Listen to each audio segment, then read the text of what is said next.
Hello, bienvenue dans cette nouvelle vidéo. Aujourd'hui, toi et moi, on va parler du responsable de traitement. On va faire du coup l'article 24, déjà aujourd'hui, et puis après, bon, je t'en parlerai plus tard. Je vais faire une vidéo de présentation de l'idée que j'ai en tête en ce moment et que je ne te partage pas très bien maintenant. Est-ce que je vais garder cette vidéo? Allez, tant pis, on le garde.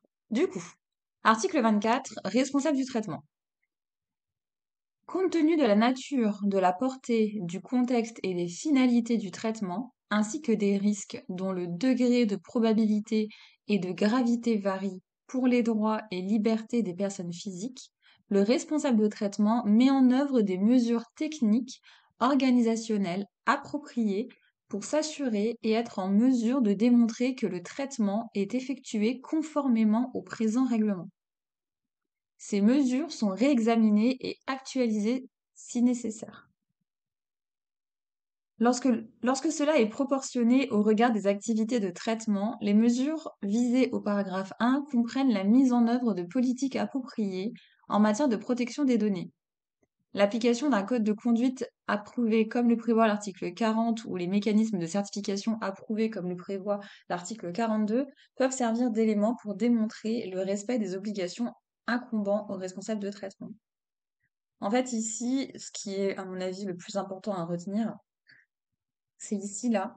Le responsable de traitement met en œuvre des mesures techniques et organisationnelles appropriées pour s'assurer et être en mesure de démontrer que le traitement est effectué conformément au présent règlement.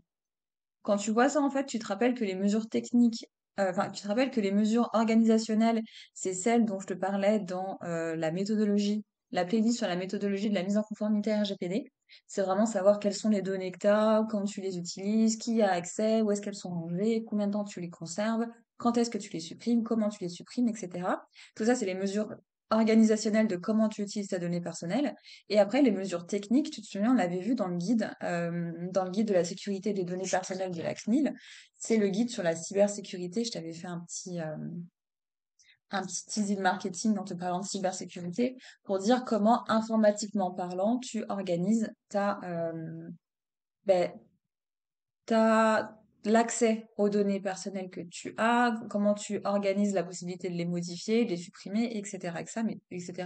Mais tout ça de manière informatique. Donc voilà, globalement, ce que je trouve qui est important pour toi à retenir dans cet article, c'est ça. On va évidemment lire le considérant à côté. On va lire le considérant 76 et le considérant 77. Et donc, du coup, ça va pareil nous donner des informations complémentaires sur le sujet. Considérant 76, attends, je vais m'étouffer. Voilà, je suis allée m'étouffer hors caméra. Du coup, considérant 76, il convient de déterminer la probabilité et la gravité du risque pour les droits et libertés de la personne concernée en fonction de la nature, de la portée, du contexte et des finalités du traitement. En gros, cette phrase, elle veut dire que quand tu utilises une donnée personnelle, il faut que tu regardes si ton utilisation de la donnée personnelle peut euh, peut créer un risque pour les droits et libertés de la personne. Est-ce que ça peut créer un risque en fonction de la nature de la donnée personnelle, en fonction de la portée de la donnée personnelle, en fonction du contexte de ton utilisation de la donnée personnelle, ou en fonction de pourquoi tu collectes et tu utilises la donnée personnelle? Et c'est la même logique pour la gravité, du coup. Est-ce que ton utilisation de la donnée personnelle, est-ce que le risque concernant les droits et libertés de cette personne, est-ce que ce risque est grave ou est-ce que ce risque est probable? Donc ça, c'est les deux choses qu'il va falloir identifier. Ensuite, on va voir le risque devrait faire l'objet d'une évaluation objective permettant de déterminer si les opérations de traitement des données comportent un risque ou un risque élevé. Donc en fait, effectivement, là, on parle, à mon sens, de l'AIPD. L'AIPD, c'est l'analyse d'impact de la protection des données. Ça permet de savoir, en fait, d'identifier des scénarios de risque.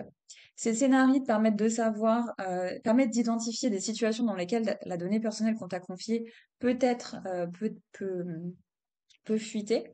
Dans quelles conditions, quelles sont les situations raisonnables dans lesquelles ta donnée personnelle peut fuiter. Et une fois que tu as identifié quelles sont les situations raisonnables dans lesquels ta donnée personnelle peut fuiter, ça te permet toi derrière d'anticiper et justement de construire un plan d'action pour si jamais ça arrive, voilà comment réagir et ça te permet évidemment de, après avoir, avant de construire un plan d'action pour quand ça arrive, qu'est-ce qu'on fait, ça te permet aussi surtout de construire et de sécuriser avant le risque. Donc en fait, c'est vraiment cette vision-là de identifier des scénarios qui permettent de savoir comment la donnée personnelle qui nous a été confiée peut fuiter. Et une fois que tu as identifié ça, ça te permet de te dire, OK, étape 1, j'anticipe le risque, donc je mets toute la mesure organisationnelle et technique pour anticiper que ce risque arrive, mais prévoir une procédure pour le jour où ce risque arrivera. Donc voilà. Et ça s'appelle l'AIPD. Je te ferai une petite vidéo dans les prochains jours pour t'expliquer un peu plus en détail. C'est prévu dans ma stratégie de contenu. Considérant 77, des directives relatives à la mise en œuvre des mesures appropriées et à la démonstration par le responsable de traitement ou le sous-traitant du respect du présent règlement, notamment en ce qui concerne l'identification du risque lié au traitement, leur évaluation en termes d'origine, de nature, de probabilité et de gravité, et l'identification des meilleures pratiques visant à atténuer le risque, pourrait être fournie, notamment au moyen de codes de conduite approuvés, de certifications approuvées et de lignes directrices données par le comité ou d'indications données par un délégué à la protection des données personnelles. Donc en fait, là, déjà, ce premier paragraphe qui a l'air angoissant comme pas possible, en fait, ce premier paragraphe, il te dit juste, en gros, que toutes les mesures que tu as mises en place, qu'elles soient techniques ou organisationnelles, pour protéger la donnée personnelle qu'on te confie, toutes ces mesures-là, tu peux les centraliser dans un doc qui s'appelle un code de conduite. Et en fait, ça te permet d'avoir, comme je viens de le dire, en fait, de centraliser tout ce que tu as fait quelque part et d'y avoir accès en un coup de main. Moi, comme tu le sais, évidemment, j'ai mon RGPD, autrement dit ma Bible, hein, avec moi tout le temps. Et donc, en fait, ça te permet de centraliser toutes les mesures techniques et organisationnelles que tu as prises dans un seul endroit. Et donc, du coup, tu peux en faire justement un code de conduite. Donc voilà, c'est simplement ça que ça veut dire. Si c'est pas sous la forme d'un code de conduite, ça peut avec des certifications qui sont prévues, etc., etc. Enfin, il y a possibilité de centraliser tout ça quelque part de manière intelligente et y donner du sens objectif pour que nous, quand on arrive, par exemple, nous, conseil DPO, on arrive dans une nouvelle société pour faire notre mission, on voit qu'il y a un code de conduite, on se dit, bah cool, ça nous permet d'avoir les informations de manière centralisée et de pas aller courir partout pour aller récupérer les infos. Donc c'est aussi vachement pratique. Le comité peut également publier des lignes directrices relatives aux opérations de traitement considérées comme étant peu susceptibles d'engendrer un risque élevé pour les droits et libertés des personnes physiques et indiquer les mesures qui peuvent suffire dans de tels cas pour faire face à un tel risque. Donc là, en gros, le comité dit que peut indiquer certaines, certaines choses à faire en cas de, non, je vais reprendre ma phrase parce qu'elle est pas bonne. Le comité peut publier des lignes directrices relatives aux opérations de traitement considérées et identifier si elles sont peu susceptibles d'engendrer un risque élevé et indiquer les mesures qui peuvent suffire dans de tels cas pour faire face à un tel risque. Donc en gros, c'est vraiment ce qu'on disait tout à l'heure. On est devant une situation de risque, de fuite de données, et on se dit option 1, on anticipe le risque, forcément, et option 2, on prévoit comment on va réagir quand il va se passer. Et voilà. Et donc c'est ça qu'en fait le comité peut également faire pour nous sur certains sujets, sur certains risques. Voilà, ça va clore cette vidéo sur l'article 24. Je te souhaite, non, vraiment, j'ai pas mal bugué dans cette vidéo, hein. C'est pas très grave, mais j'arrive que j'ai pas mal bugué. Euh, je t'invite, voilà, c'est ça que je voulais te dire. Je t'invite à regarder cet article évidemment au calme, de manière plus posée, avec ta propre vitesse de lecture et ta propre vitesse de compréhension. J'espère que cette vidéo t'aura un peu dégrossi le sujet et te l'aura rendu accessible. Sache que cette vidéo, c'est la première ou la deuxième d'une playlist dédiée aux acteurs du RGPD. que je suis en train de tourner justement là, cet après-midi.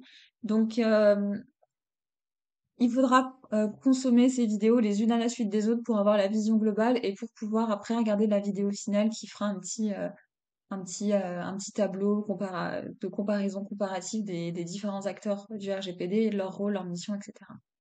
Donc voilà, je te souhaite une belle journée. À très vite.